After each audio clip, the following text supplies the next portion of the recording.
তোমরা হয়তো জানো, ডাক্তারি পাশ করার পর চিকিৎসক জীবন শুরু করার সময় চিকিৎসকদের একটি শপথ বাক্য পাঠ করতে হয়, যেটাকে বলে হিপোক্রেটিক ওথ। এখন তোমাদের মনে প্রশ্ন জাগতে পারে, এই বিষয়টি এলো কিভাবে, বা হিপোক্রেটিস বা কে? তাহলে এসো আজ আমরা হিপোক্রেটিস সম্পর্কে জানব।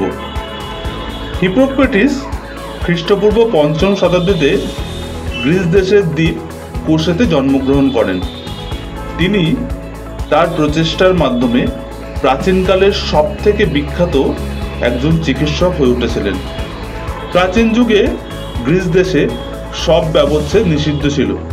সেই কারণে মানুষের দেহের অস্থির গঠন ও মাংসপেশির গঠন প্রত্যক্ষভাবে জানা সম্ভব ছিল না। তবু হিপোক্রেটিস দ্বীপে একটি চিকিৎসা স্কুল প্রতিষ্ঠা করেন এবং বহু দুরারোগ্য ব্যাধির চিকিৎসা পদ্ধতির কথা তার বইতে প্রবন্ধের মাধ্যমে উল্লেখ করে যান।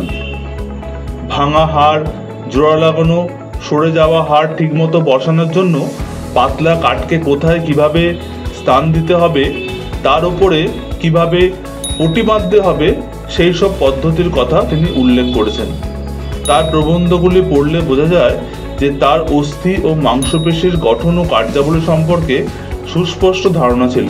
অস্ত্রোপচার কেমন ঘরে করা উচিত, অস্ত্রোপচারের যন্ত্রপাতি কিভাবে তৈরি করা উচিত, অস্ত্রোপচারের পর কিভাবে ক্ষতের যত্ন নেওয়া উচিত, রোগীর পথ্য কেমন হওয়া উচিত এবং কিভাবে রোগীর পরিচর্যা করা প্রয়োজন, সেই সব কিছুরই নির্দেশ পাওয়া যায় তার প্রবন্ধগুলিতে।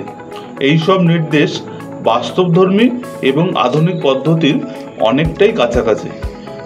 সূর্যকিরণের সাহায্যে নানা রকম জটিল রোগ নিরাময় করে তিনি প্রচুর খ্যাতি লাভ করেছিলেন। হিপোক্রেটিস তার প্রবন্ধে লিখেছেন, যে কোনো রোগ যত ভয়াবহ বা মারাত্মকই হোক না কেন, তার সঙ্গত কোনো প্রাকৃতিক কারণ থাকবেই। অনুসন্ধান বা গবেষণা করে চিকিৎসকদের প্রথমেই সেই কারণটি জানতে হবে, পরে যথোপযুক্ত ওষুধ দিয়ে সেই রোগের চিকিৎসা করতে হবে। তিনি এও লিখেছিলেন যে চিকিৎসক যদি সঠিকভাবে রোগীর রোগ নির্ণয় করতে চান, তবে তাকে রোগীর পারিবারিক ইতিহাস, তার পেশা, তার দৈনিক কাজকর্ম, তার পরিবেশ, শারীরিক এবং মানসিক অবস্থা, এইসব খুব ভালোভাবে জানতে এবং বুঝতে হবে। হিপোক্রেটিস ছিলেন নিষ্ঠাবান চিকিৎসক।